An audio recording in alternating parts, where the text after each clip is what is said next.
నిజంగా దబిడి దిబిడి నిజంగా మామూలుగా లేదన్నా, కొడుతుంటే పిర్రలు వాసిపోతున్నాయి అనిపించింది నాకైతే.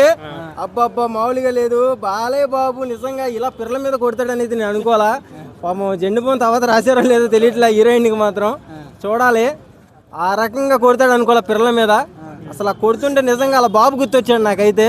అప్పుల్లో ఆయన ఇప్పుల్లో ఈయనాక ఇద్దరు టార్గెట్ చేశారు పిర్రల మీద కొట్టడం. నాకు అర్థమైంది. కొత్త లుక్, ఆ చైర్ మీద కూర్చుంటాం కానీ, ఆ షూట్ లో కానీ ఎలా కూర్చున్నా చేయి మాత్రం పిర్ర మీదకి వెళ్ళిపోతుందిగా. అది దబిడి దిబిడి లాగానే ఉంది వ్యవహారం అంతా కూడా. కూర్చోబెట్టి కొట్టాడు, ఒంగోని కొట్టాడు, నుంచోని కొట్టాడు, అన్ని విధాలుగా కొడుతున్నాడు పిర్రల మీద. చాలా బాగుంది అన్న, చాలా బాగుంది ఓవరాల్ గా. నిజంగా ఇలా చేస్తాడు అనుకోలే బాలయ్య బాబు. నిజంగా ఇప్పుడు యంగ్ ఎలా అయితే చేస్తున్నారో అలా చేస్తున్నాడు. కానీ పిర్రల మీద కొట్టేది మాత్రం కొంచెం డిఫరెంట్ గా అనిపించింది మాకు. చాలా బాగుంది అట్లా. అదే ఇప్పుడు అదే మార్క్ వచ్చింది. సాంగ్ ఏంటంటే దబిడి దిబిడి బాలయ్య బాబు పిర్రలు హీరోయిన్ మీద కొట్టాడు. అంతే, దబిడి దిబిడే ఇక మామూలుగా ఉండదు. కనపడింది సేమ్.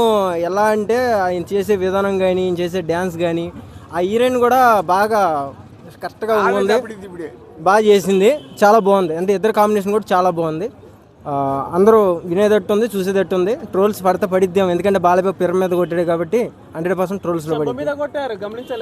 అది కూడా ఇప్పుడు చెంప మీద కొట్టింది, బొక్క మీద కొట్టింది, మూతి మీద కొట్టింది మాకు వద్దు, పిర్ర మీద కావాలి మాకు. ఆ కొట్టుడే బాగుంది, చాలా బాగుంది, డిఫరెంట్ గా ఉంది. పిర్ర మీద కొట్టింది అది. జై బాలయ్య ఫీల్ అయ్యేదేమిలే, కథ వేరుగా ఉంటది మళ్ళా.